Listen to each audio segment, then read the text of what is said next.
So, here's the deal. These past few months, we've had an outpour of positive reception from you guys around what we're creating, and we really want to get that game out to you sooner. That's why we're diving right into early access on September 24th, 2024. And a heartfelt thank you to everyone who participated in the beta. The team has been rocking around the clock to incorporate a ton of the feedback you guys gave us, and we can't wait to share the progress. Now, I don't believe anyone should have to pay more than 50 USD for a game, and if you want to support the team above and beyond the initial price point, that is awesome, and we really appreciate it. There will be a special edition with the game's soundtrack and Jason's awesome tunes, but that should be your choice, based on how much you guys dig the game. So the Forever Winter is going to be $27 at early access. There will be zero pay-to-win solutions.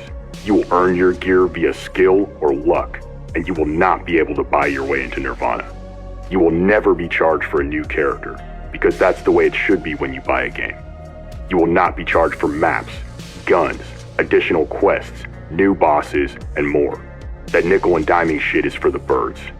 We will charge for skin packs, and any sales there will go to supporting the character team and allowing us to make even more baller characters in the future. Now, why do all this?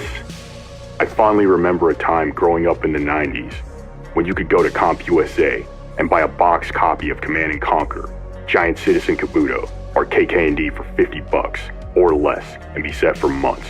I'm really hoping we can get back there. Now for the roadmap. We really respect what the homies did with Ready or Not. Having the balls to release Greybox maps into their map lineup was incredible. So we're taking a page out of their book.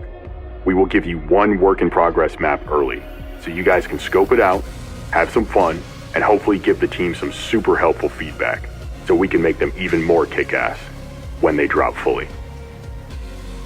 Taking it one step further, we want the community to get a chance to vote on which bosses and which features we bring online first in our post-launch plan.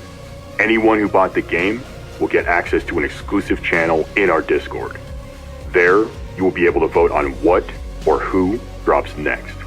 The art team and our brothers at Evolve 512 broke our backs to make sure we planned months in advance to give you guys the post-apocalyptic road trip you deserve. And if the game does well, shit. We want to bring this art style to entirely new environments in the future. It's going to be a wild ride. Now let's talk hosting. Regardless of how many people play, you will always be able to play with your friends locally and via peer-to-peer hosting. We learned from the nightmares some of our industry colleagues have gone through this past year. So that means no infinite loop matchmaking bugs, and no flooded servers where you can't jump into what you just bought. We did this so that no matter what happens, when you buy our game, you can jump in and rock and roll, even if it's solo. If you want to reach out to the dev team, hit up the Discord. There's a ton of homies in there that love Grimdark just as much as we do.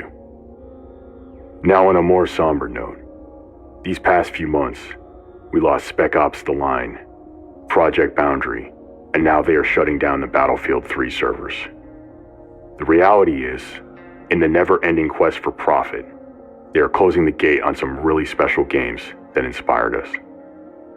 Games cost more now to develop than they ever have, and that means risk mitigation is priority 1, 2, and 3. And remember, it's not their fault.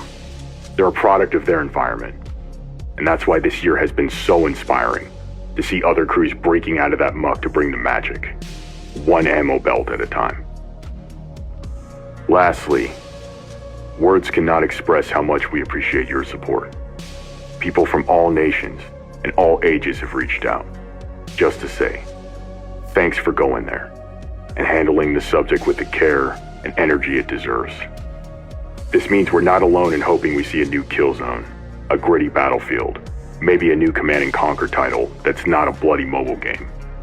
But if the response to what we're building is any indicator, maybe they will find the guts to bring those games back the right way. And in the meantime, we'll see you guys in the Wasteland on September 24th, 2024. Cheers.